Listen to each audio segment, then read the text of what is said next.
Saudara kita hari ini berhadapan dengan pilihan raya umum yang ke-15. Pilihan raya umum ke-15 ni saudara, bak kata Datuk Seri Ahmad Zahid Hamidi adalah satu pilihan raya yang sangat penting. Mother of all election. Tetapi malangnya bila beliau berkata demikian, ada pula yang mengatakan bahawa kita nak menang pilihan raya ini untuk membebaskan orang macam Tok Mat Hassan, orang macam Wika Siong, Witness Warren, Sarabanan yang kononnya sepatutnya didakwa tapi tak didakwa. Inilah mainan Pakatan Harapan.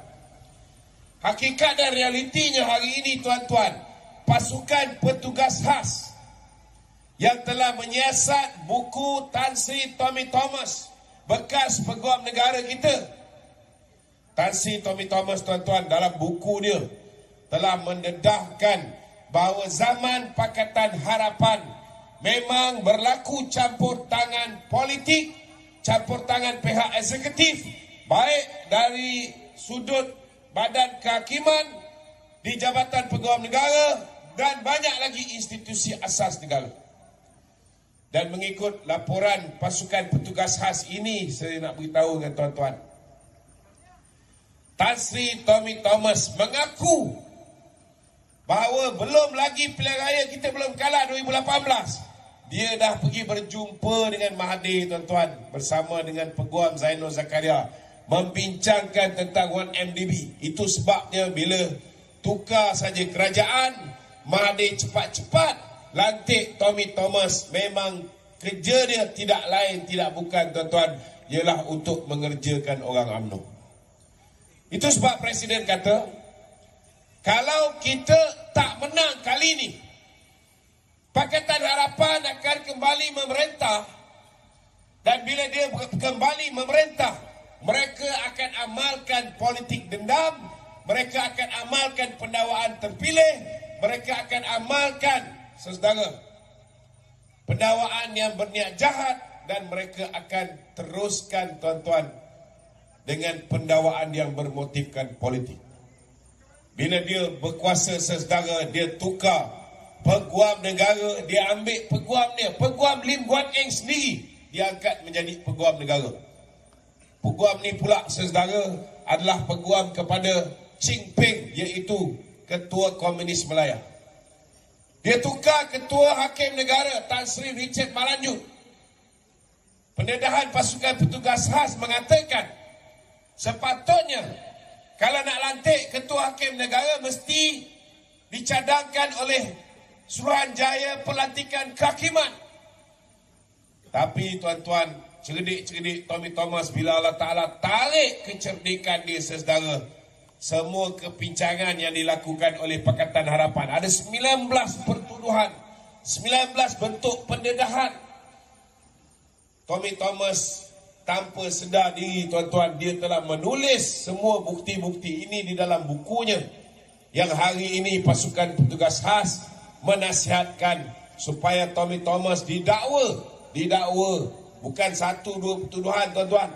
Dia boleh didakwa kerana mendedahkan perbualan dia dengan Perdana Menteri Tun Dr. Mahathir, berhubung dengan Lembaga Pengampunan Negeri, berhubung dengan isu 1MDB, berhubung dengan kes kapal Equanimity, di mana dia jual kapal tu, dia bawa Tokek Genting datang ke rumah dia.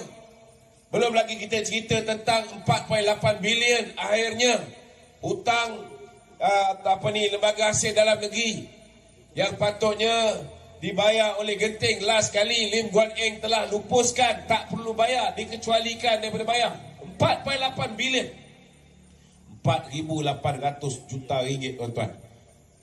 Bukan satu amount ataupun jumlah yang kecil.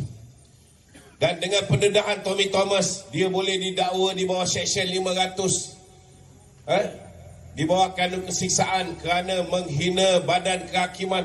Dia boleh didakwa di bawah Akta Hasutan 1948 kerana dia telah pun menghina Allahyarham Tun Razak dan juga Datuk Harun.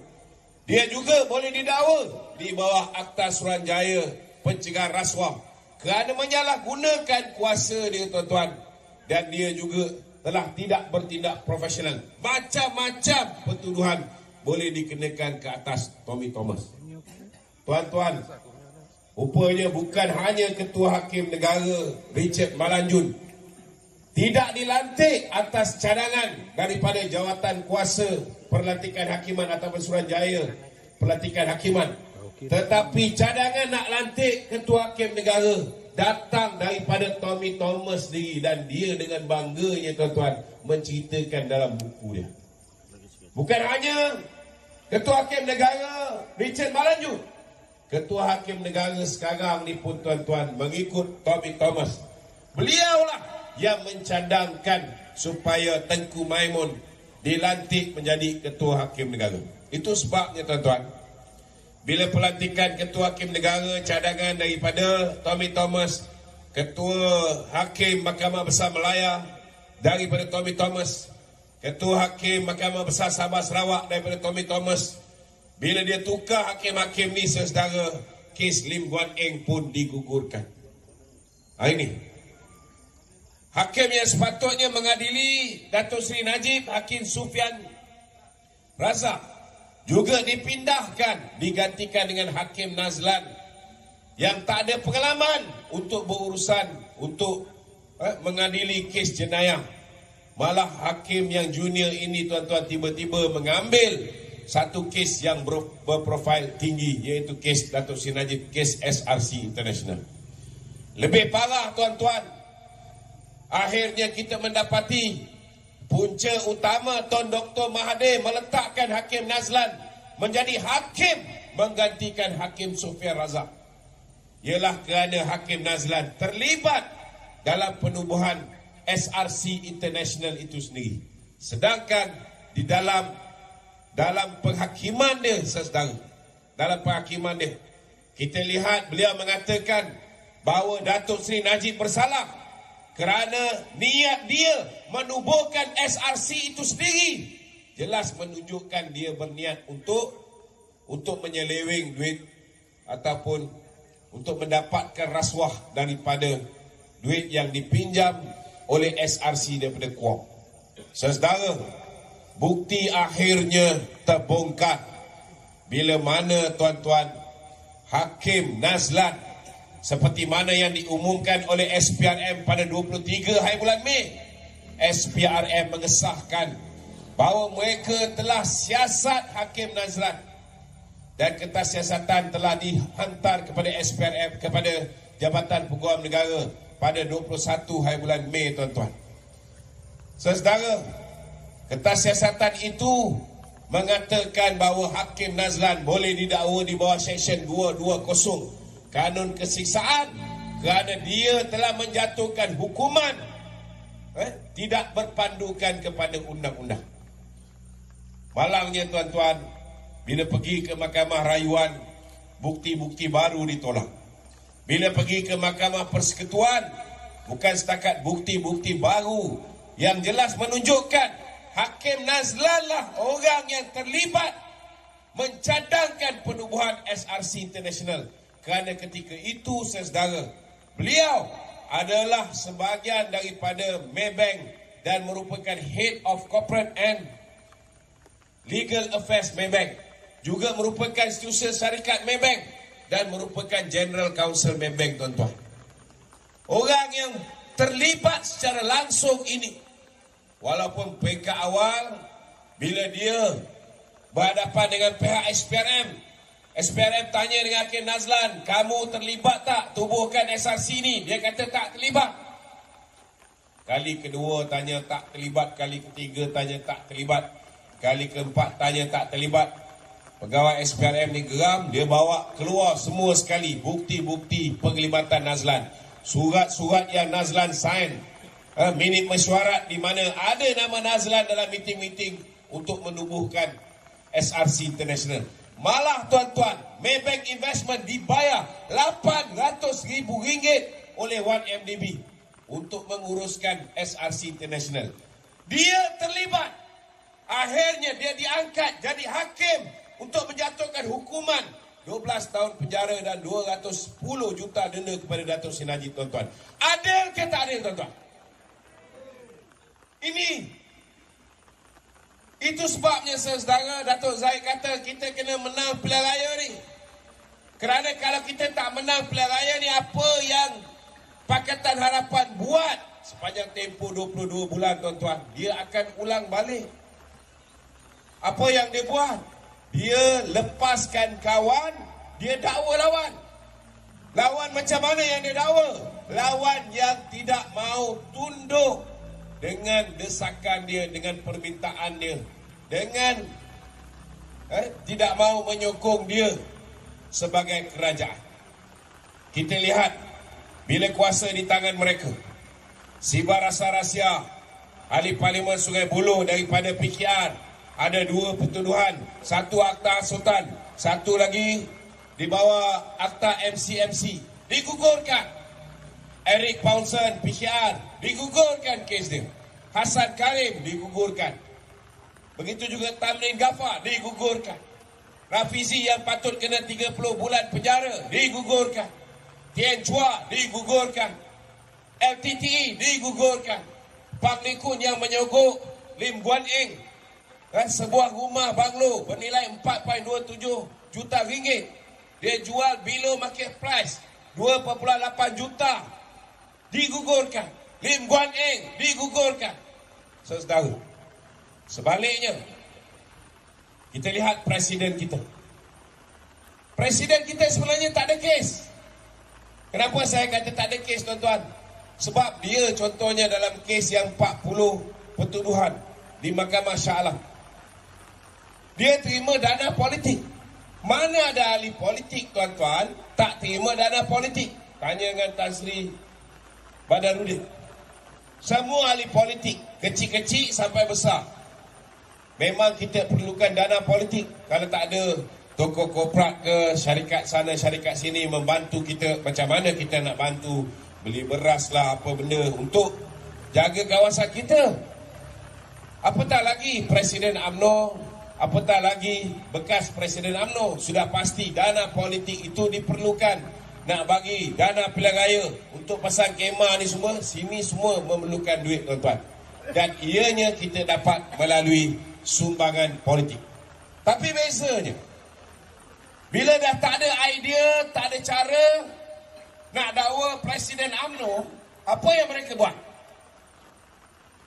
Benda yang tak salah jadi salah. Padahal dalam Undang-Undang Malaysia, terima dana politik tak salah. Tapi bila UKSB, Ultra Kirana Sdn Bhd, memberi sumbangan politik kepada Datuk Zahid, mereka kata, saudara, ianya adalah satu rasuah.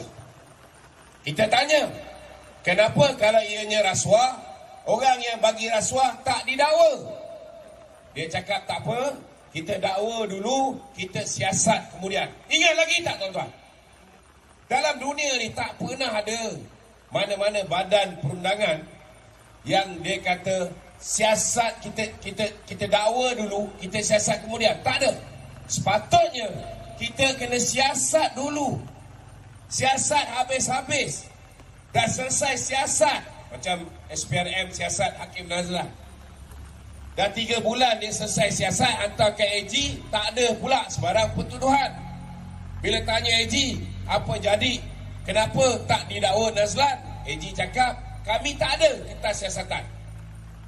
Terpaksa SPRM bagi balik kepada Tan Sri Idrus kertas siasatan. Baru dia buat kerja bila kita buat bising. Hari ini pun ada orang buat laporan SPRM ke atas Peguam Negara. Saya nak beritahu tuan-tuan, baru dia buat kerja, baru dia minta laporan dilengkapkan. SPRM pun lengkapkan, hantar balik, dia tendang balik, lengkapkan lagi, hantar balik, tendang balik. Dan sekarang ini sudah berada di tahap, tuan-tuan, kertas siasatan dah lengkap, tinggal tuduh. Tetapi dah sebulan lebih, tuan-tuan, masih tak tuduh-tuduh lagi. Kalau dikira daripada bulan Mei sampai sekarang dah berapa bulan dah, tuan-tuan. Sebab apa mereka tak tuduh? Sebab Peguam Negara lantikan daripada Muhyiddin Yassin. Sebab apa dia tak nak tuduh?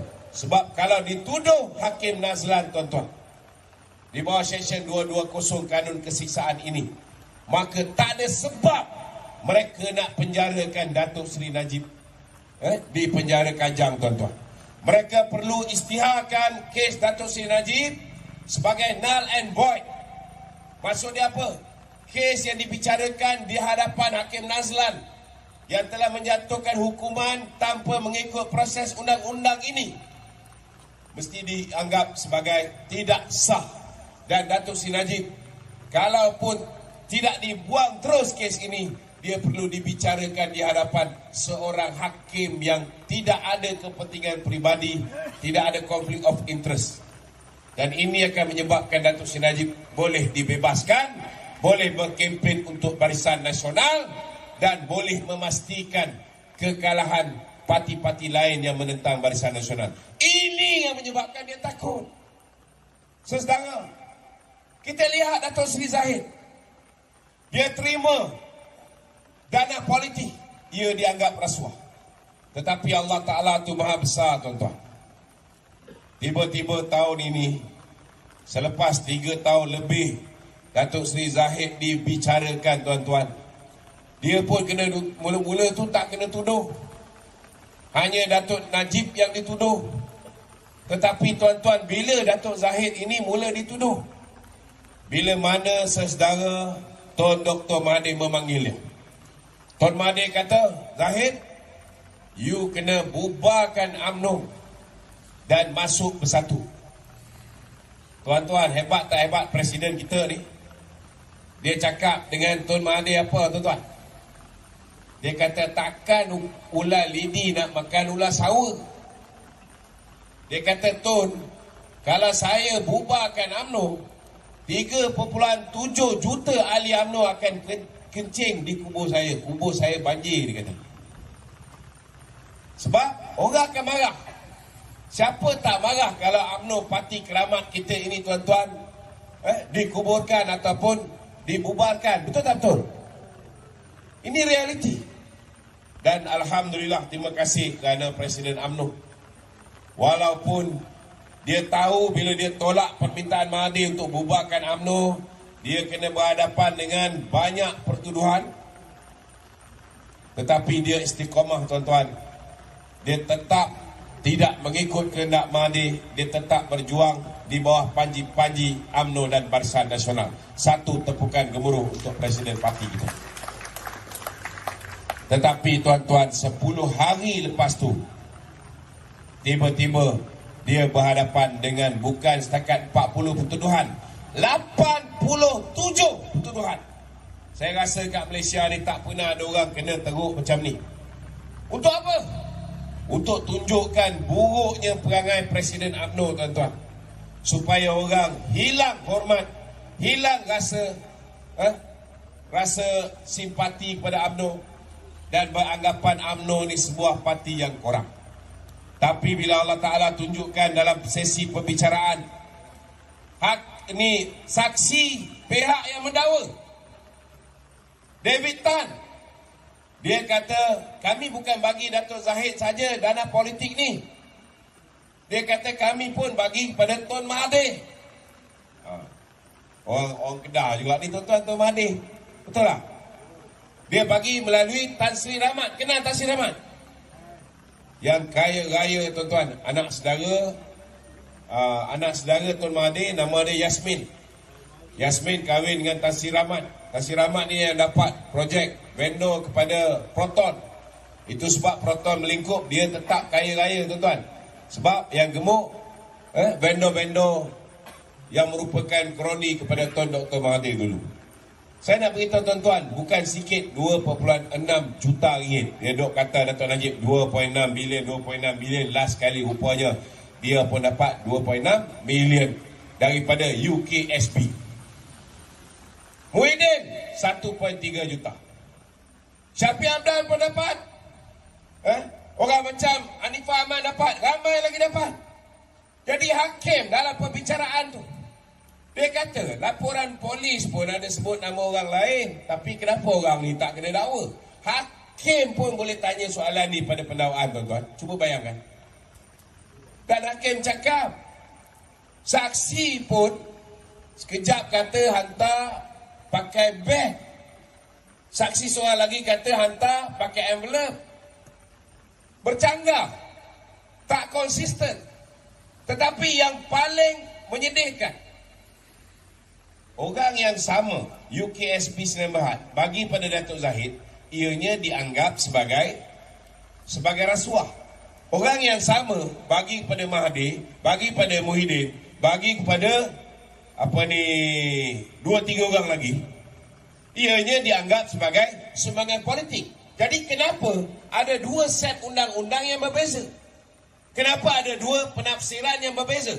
Bila orang UMNO tu tak nak dengar cakap Mahathir, tak nak dengar cakap Muhyiddin, tak nak bantu untuk sabotaj parti, orang ini dianggap terima rasuah.